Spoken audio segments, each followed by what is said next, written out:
આપણે મીઠા પુડલા માટેનું ડોઈ લેશું. એના માટે મેં અત્યારે 1 વાટકી જેટલો ઘઉંનો રેગ્યુલર જે આપણો લોટ છે રોટલીનો એ લીધેલો છે. હવે આ લોટની અંદર પ્રમાણ એવી રીતે રાખવાનું કે જ્યારે હું 1 વાટકો જેટલો લોટ લઉં છું તો ત્યારે હું પોણો વાટકો જેટલો મતલબ અડધાથી પોણા વાટકો જેટલો ગોળ લઉં છું. જેટલું તમને ગળ્યું પસંદ હોય એટલું લઈ શકો છો. હું અડધાથી પોણા વાટકો જેટલો ગોળ લઉં છું અને એની અંદર હું છાશ એડ કરીશ.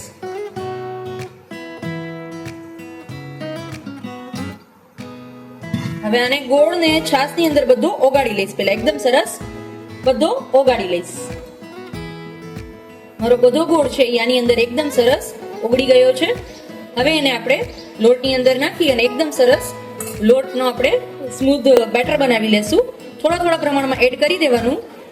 હવે આની અંદર હું છાશ એટલા માટે નાખું છું બીકોઝ ઘણાની કમ્પ્લેન એવી હોય છે કે એનાથી મીઠા પુડલાનું ડોવાઈ જાય છે. તવાની અંદર સ્પ્રેડ પણ સરસ કરી લે છે લોકો, પણ પછી એનાથી ઉથલતો નથી.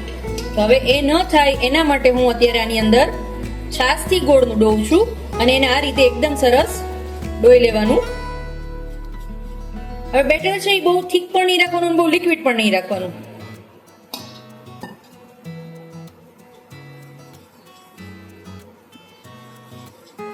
તમે આના હાથની મદદથી પણ ડોઈ શકો છો.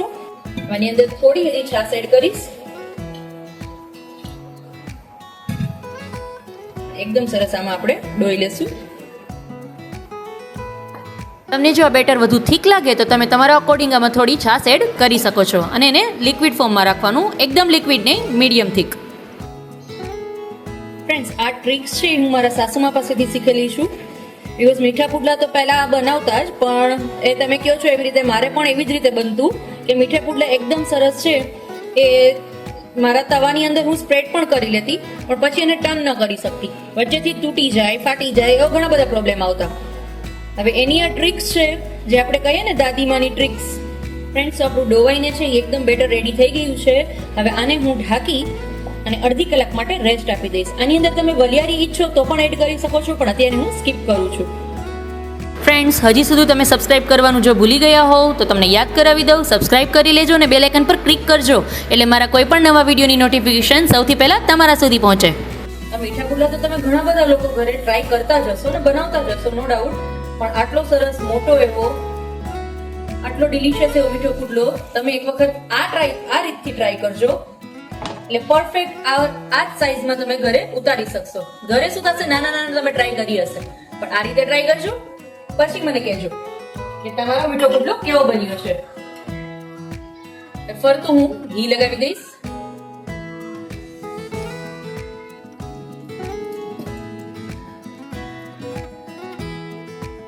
આનો ટેસ્ટ છે એ સિમિલર માલપુઆ જેવો આવશે.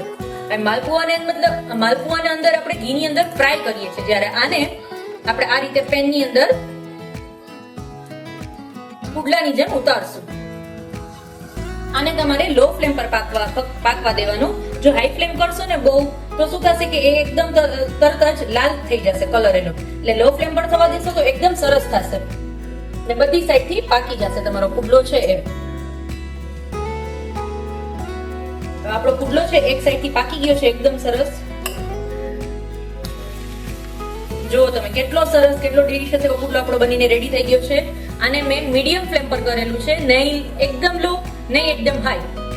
ત્યારે એકદમ સરસ તમારો પુડલો છે બનીને તૈયાર થઈ જશે. જો તમે બીજી સાઈડ પર આપણે એને મીડિયમ ફ્લેમ પર આપણો પુડલો છે એ રેડી છે. બંને સાઈડ થી તમે જોઈ શકો છો કે કેટલો સરસ થઈ ગયો છે. હવે આપણે એને પ્લેટમાં કાઢી લેશું.